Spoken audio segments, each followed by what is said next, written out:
talk a little bit today about core strength and running. It's something that I've been quite passionate about. It's something that I think has been really important for my training. I've tried to help a few people a little bit to show them some of the things that I've done. I think some people have really liked it and taken it and flown with it, and some people probably just forgot all about it and never did it again. And I think that's fine. I think core strength is I think it's a really neat tool that all athletes obviously, but runners especially, can use to help them with a huge array of things. So obviously performance, minimizing injury, posture and efficiency, and I think you just feel better when you feel stronger.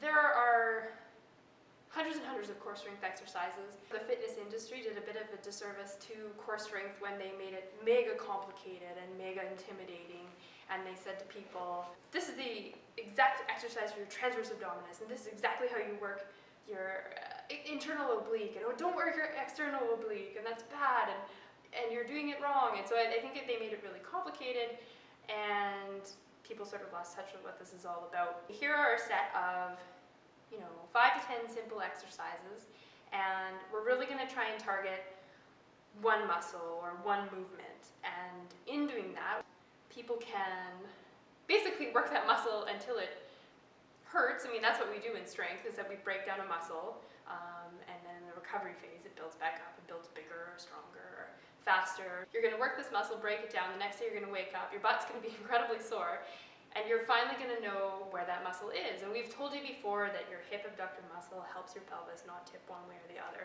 But running is so complicated, it's so dynamic.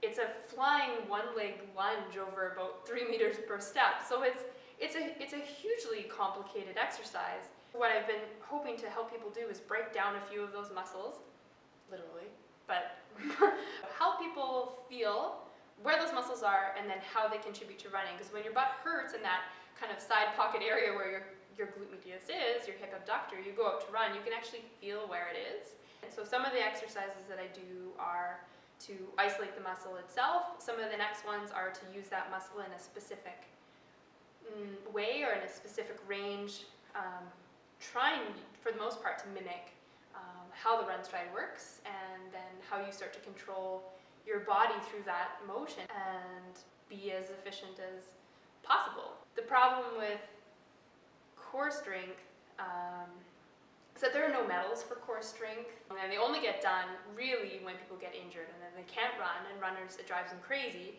and they can only water run so much, so then they start doing some core strength exercises. That's what I hope people, if they can do it long enough that they can kind of grasp that feeling and they can feel it translate into their running, I think everyone would do it. So in running, I really think that the most important movements and muscles that we can strengthen are muscles that hold us upright. And I find that a lot of people pass over lower back strength because we just sort of assume that we're strong, we don't get a lot of problems there.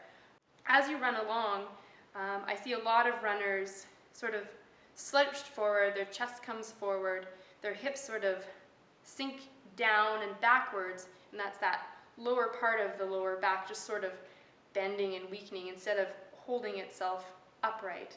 So what I try and focus on is strengthening the lower back, and that obviously connects to the glute muscles as well, because you have heaps of hip extension. So the lower back and hip extension muscles are some of the muscles that I think are really important to work. Every time you're running, you're doing quite a rotational torque, and to keep those muscles working well with everything around it, the muscles in the front, the muscles down your legs, the muscles in the back, I think that the side piece is really important as well, and it stops you from collapsing from side to side. Because I see, if I go out and see a recreational group of runners, I'm thrilled that they're running, but I can pick out a lot of things, whether they're slumping forward, whether they're losing energy side to side, or whether they're just losing energy because they can't bring their torso back snappily to be able to transfer power to the other side. The caveat of all of this is that I would hope that with people doing core strength exercises that they get to know their body, and that they can figure out where those muscles are, go out and run, start to feel where those muscles are when they're running and really utilize them and get to know where their strengths are or where their weaknesses are, and build on that and be proactive and take care of the little things that need a little bit of extra help. You're not going to have to do a totally hardcore 2-hour core strength program. You're just going to need to tidy things up. You can do it just with a couple times a week of probably half an hour to 40 minutes. And I think that can really help you go a long way. I know for me it's made a huge difference, and I do pretty long distance events. And I think at the end of a 9 to 10 hour race, if I'm still upright and running well, I think that shows that I've got some stability in the bank and some strength in the bank, and it certainly makes the race more enjoyable rather than having to crawl to the end of a 12 or 14 hour race. So yeah, I'm happy to show you some of the exercises that I do, and you can give them a try. One of the exercises that I found really useful, because it combines a couple different sort of movements and a lot of stability, is a side plank. You can progress the side plank to make it incredibly hard if you like. I'll try and start at a basic level, knowing that that's where when I started out, I couldn't do this, I couldn't do a leg lift and a side plank whatsoever. It was absolute failure. What we're obviously trying to work is a lot of your core and a lot of your hip strength in a side plank. So I'd have people come onto their shoulder, and obviously they just have to make sure they don't have any major shoulder problems when they do this, and come up into a side plank or a side bridge. And for some people, this is going to be enough for them altogether. I mean, you can try starting with your knees down if the full leg extension is too hard, but you have to make it a little bit challenging for yourself.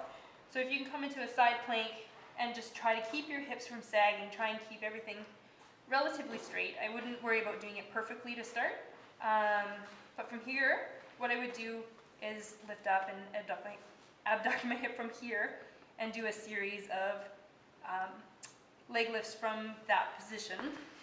From that side plank position as well, if you wanted to work on a little bit more torso strength from the same part, that you can also work at doing a little bit of turning through your shoulder, but you have to keep your core relatively straight so that it doesn't blow your shoulder to pieces. So that's one of the exercises that I think is really important.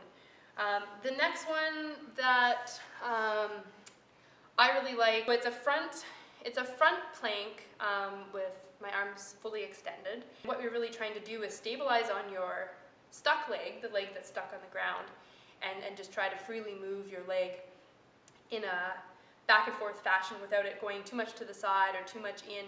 And really all the work is done in the leg that's stuck to the ground. This exercise looks sort of like this. So you'll have your arms straight, and hopefully my back is relatively straight. You obviously don't want to be, arching down too far like this or too far like that. In a relatively straight position, and I just go from, doesn't matter which leg first, keeping one leg straight and just doing small and controlled leg lifts off to the side. Try not to go into failure, try not to teach your body to kind of learn to fail at the end. So when you feel like you've done enough well, then just stop and take a break and go back and do them again.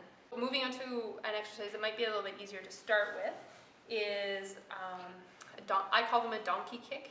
Some people call them a bird dog, or there are lots of exercises named after animals, and this is one of them. And what you're trying to do is essentially a glute extension.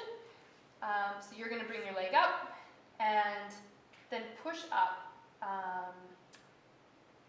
without swinging, with your heel sort of going up at first to the sky. So I don't want to be twisting one way or torquing one way out to the side, just trying to keep everything nice and aligned, is teaching this hip and the running motion that this is the path that it's going to take when you're going to be doing the actual running.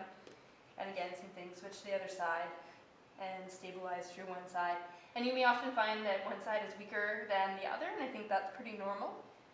It doesn't mean you have to do different exercises one side to the other side, but it's another way of learning in your body that you probably have some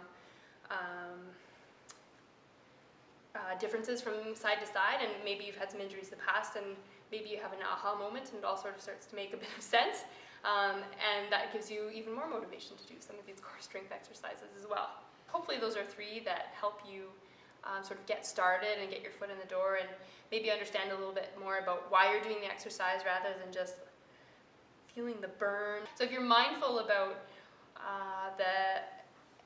the reason that you're doing the exercises, the muscles that you're using in the exercise, and you get to see them translate into your actual running, I think that that's pretty exciting when you go to do the running, that you might find that you're okay with sticking with a few of those exercises and that you go on to try and find a few more.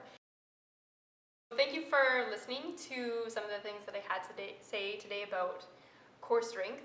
It's definitely a little project baby of mine, so I'm happy to share it with other people. I hope that you get a chance to try it.